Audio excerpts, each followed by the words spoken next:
I think the blaming the media is an excuse not to blame the actual people that did this. Welcome back to Media Madness. My name is Thomas. Does anyone remember Chuck Todd? Chuck Todd is a former Meet the Press journalist on NBC who joined the likes of Don Lemon to start their own new and exciting media venture. Using his great wisdom and expertise, he has determined with relative certainty that Trump is on death's door.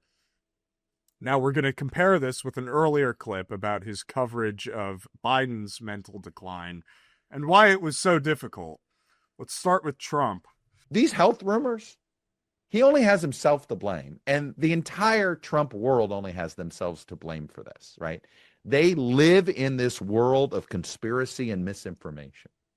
They manufactured all sorts of garbage, whether it's about Hillary Clinton's health in 2016, Joe Biden's health in 2020 or 2020. Hillary Clinton got thrown into a van like a sack of potatoes. It was apparently so urgent that they had to leave her shoe behind. This was on September 11th, I believe, 2016. It was an insane video. And manufacture conspiracies about Joe Biden's mental decline. He's like that Japanese soldier who's still fighting for the emperor in 1975. Like, dude, it's over. The jig is up. 24, my goodness, they've started congressional hearings based on rumors they created and manufactured on all things having to do with Biden and this auto pen and all this nonsense.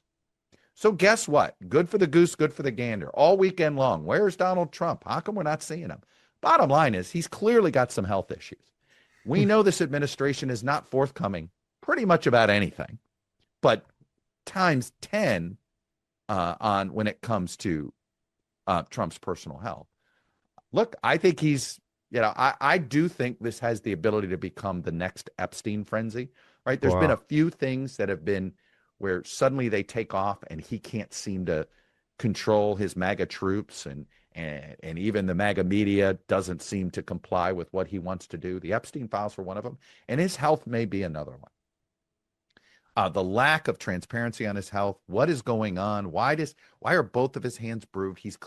He's likely taking some medication that is creating what are visible signs of sort of the potentially visible signs of bruising or of the appearance of bruising, which is just a side effect of a drug he may be taking in order to minimize the possibility of a stroke or a heart attack. He looks like he's taking a drug to minimize the possibility of his hair going away completely here. But there's clearly some health issues. We've seen the ankles. We've seen these pictures. Just shave Something it off. is afoot. Give it up. They haven't been showing us. So I do think they're susceptible to feeding frenzy. And look, the next couple of weeks, in theory, we're supposed to see him a lot, interact with quite a few world leaders. The UN General Assembly will be meeting in the next week or two.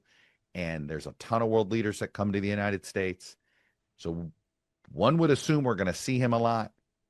I mean, like, dude, what are you talking about? It was one weekend where he wasn't, in the constant view of the public eye, and now he's speaking in these lofty and apocalyptic terms. Calm the hell down. I mean, Trump just did I don't know how long, a press conference for like a while yesterday. He's here. He's going to be fine during these foreign outings. I'm not worried particularly. If he limits how much we see him, I do think that is going to trigger a feeding frenzy on his personal health that they're going to have a hard time containing. Because again, they're the group that's been manufacturing this nonsense about everybody else for a decade, and now we're going to see that they're going to wish they respected the privacy of others when it came to their health. Chuck Todd's going to wish he never left NBC after the Toddcast inevitably fails. Now let's go back to a June installment of the Toddcast where he teams up with renowned journalist Jake Tapper to discuss just how difficult it is to cover a president's health. One of the things that I've been a bit more defensive of the overall media coverage than clearly others would like to be, right? Meaning, I think the blaming the media is an excuse not to blame the actual people that did this. Okay.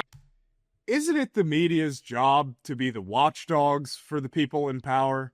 The people who did this, wasn't it the media giving Biden softball questions all the time, not talking about his very obvious mental decline, the wholly uncritical coverage of every gaffe, every scandal, every administrative and policy failure?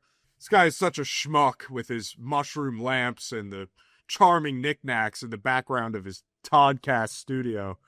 The media is look, for better or for worse, we're a reflection. We're a reflection of the best version of events that we can come up with. We are only as good as our sources. We are only as good as our sources. Shut up, dude. And I've brought this up, and I heard you bring this up too, which is the single most difficult thing to report out on a politician is health. So sensitive. Yeah. Exactly. It is easy to, frankly, get shamed out of doing it.